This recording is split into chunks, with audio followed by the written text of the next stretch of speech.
Griff, President Trump has announced a massive and ongoing operation against Iran. This is a combined operation between Israeli and American forces. We did hear President Trump talk about Iran during the State of the Union address, although it's notable, Griff, it came about 90 minutes into his speech, and he did reiterate Iran will never get a nuclear weapon. We heard a bit of history there from President Trump about this regime going back 47 years, the Iranian Revolution, taking Americans hostage at the embassy in Tehran for 444 days. He referenced the Beirut barracks bombing in 1983, killing 241 Americans, mostly U.S. Marines, and now President Trump is fighting back. He's saying he's taking action that no U.S. president has taken before, and this massive ongoing operation against Iran comes 8 months since Operation Midnight Hammer.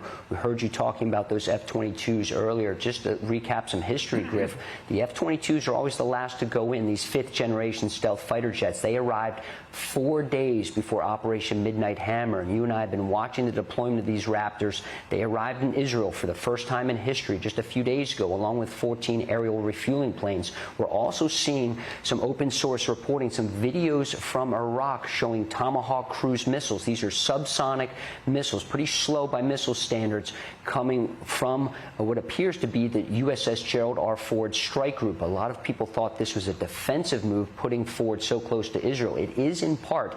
Ford's destroyer escorts do have ballistic missile defense capability, but there's also an offensive punch. You can launch strikes from Ford using Tomahawk cruise missiles, and that does appear to be part of the first wave targeting Iran. You can also launch jets from Ford. In fact, if you look at a map, Griff, I don't know if the control room can put one up, the Ford carrier strike group is actually closer to Tehran than the USS Abraham Lincoln strike group in the Arabian Sea.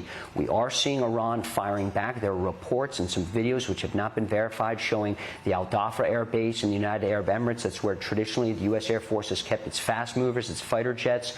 That base has come under attack. Also, the U.S. Navy's Fifth Fleet, headquartered in Bahrain. We understand there were some evacuations from there beforehand. In fact, not just the F-22 deployment, but we saw the announcements of these evacuations from the U.S. Embassy in Jerusalem, from different embassies in the region, from U.S. military bases, including Al Udeid, the largest base in the Middle East, in Qatar, which has also come under attack. In fact, we just heard from leadership in Qatar saying they've intercepted an Iranian missile with a Patriot battery. Of course, those are U.S. made. Not clear if U.S. forces directly were involved. The Qataris also know how to handle them. But what we're seeing so far is very different than what we saw when Iran launched its first massive attack on Israel back in April of 2024. We saw hundreds of drones, hundreds of ballistic missiles. So far, we haven't seen that.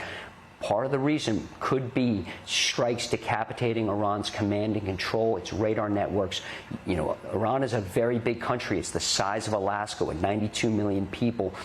Instead of trying to target each individual missile on the rails, if you decapitate its command and control, its headquarters, the nucleus, if you will, of the system, you can help degrade it. But you're seeing, because it's such a massive country, some of these strikes. It's also worth mentioning, Griff, President Trump says Iran is not going to have a nuclear program. What did we see in recent days? We saw satellite imagery reported that from Reuters, other outlets, Fox News as well, these satellite photos showing Iran trying to repair those 3 nuclear sites, Fordo, Isfahan, and Natanz, trying to repair those sites, and also some more development near Natanz at Pickaxe Mountain. That's another of the secret bases. And this is happening because of the negotiations in Geneva did not bear fruit. The U.S. side was not happy. President Trump himself said he was not happy with the negotiations, and we're seeing the result of that this morning in a brazen attack during daylight hours. The first bombs were dropped by Israeli jets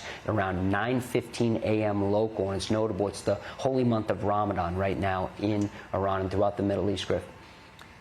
And Lucas, you mentioned there in Crossing the Wires, as you were reporting, that several U.S. bases in Kuwait, UAE, Qatar, and Bahrain are being attacked. Obviously, this is Saudi Arabia as well. In Saudi Arabia, going to go for some time. We're getting a little bit of early political response. Senator Lindsey Graham taking to social media saying the end of the largest state sponsor of terrorism is upon us. God bless President Trump and our military and our allies in Israel. He adds freedom for the long-suffering Iranian people. It's interesting, it is bipartisan in a little bit because Senator John Fetterman, Democrat from Pennsylvania, also weighing in, saying Operation Epic Fury, that's what the Pentagon has named this operation, saying President Trump has been willing to do what's right and necessary to produce real peace in the region. God bless the United States, he adds. Lucas, this is likely to become very political very quickly. There's no question, Griff, and we heard from President Trump not just saying Iran can have a nuclear weapon. He says he's not happy with the regime. And let's talk about this regime for a second. Ayatollah Khamenei has been in power since 1989. And before that, for about 10 years, he was president of Iran, going back to 1981, the Iran-Iraq War. It is worth mentioning the martyr culture in the upper echelon of the Iranian ranks. Recall during the Iran-Iraq War in the 80s, Griff, they took 37,000 children, put them through minefields, strapped bombs across their chests, and had them run and jump on Iraqi tanks. That's what we're dealing with. Contrast that with a very pro-Western, younger crowd and population in Iran that protested, and we heard a number from President Trump at the White House recently. 32,000 were massacred from the Iranian forces. President Trump promised he was locked and loaded and help is on his way. He tweeted that out just a month ago, Griff. In fact, I say just a month ago. Some people think this should have happened sooner, but we've been watching the buildup. In fact, the air power assembled for this Operation Epic Fury is 3 times greater than Operation Midnight Hammer. 100 refueling tankers alone. That's double what we saw for Operation Midnight Hammer. As far as striking the nuclear sites go, you're going to need the B-2 bombers for that, Griff, and there's no evidence we've seen that so far today in Iran. Only the B-2 carries those massive 30,000-pound bunker-busting bombs. So far, we've seen evidence of Tomahawk cruise missiles and fighter jets being used early this morning. And Lucas, you mentioned the map we just had up there. You can see the posture with the USS Ford, the crown jewel of our naval fleet in the eastern Mediterranean. That's close to Israel. Down in the Arabian Sea, of course, the USS Abraham. As a former Navy officer, what do you make of this posture that we went into, very different sort of than what we did in 2003 before the invasion of Iraq?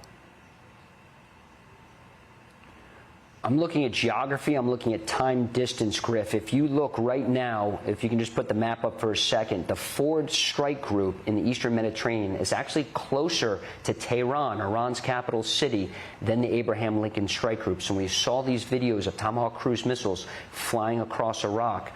Very strong indications those came from destroyers in the Ford strike group. So while many people said this was a defensive measure, and it is in part, those destroyers have ballistic missile defense capability, firing SM-3s, SM-6s. Those destroyers also carry Tomahawk cruise missiles. And because of the shorter distance and perhaps the element of surprise here, remember, we all had some thoughts about how this would go. Not many people were thinking that this would be a brazen and daring daylight operation. The first bombs dropping at 9:15 a.m. local time in Iran. And so that is what my first indication is looking at that map, is Ford was a big player in this initial operation. And again, President Trump says this will be a massive and ongoing operation. So, you know, he might go back to the negotiating table with the Iranians after this initial wave. Otherwise, we could see something even bigger in the coming days. Lucas Tomlinson, live for us in West Palm Beach. Lucas, we'll check back in with you throughout the morning. Hey, Sean Hannity here. Hey, click here to subscribe to Fox News YouTube page and catch our hottest interviews and most compelling analysis. You will not get it anywhere else.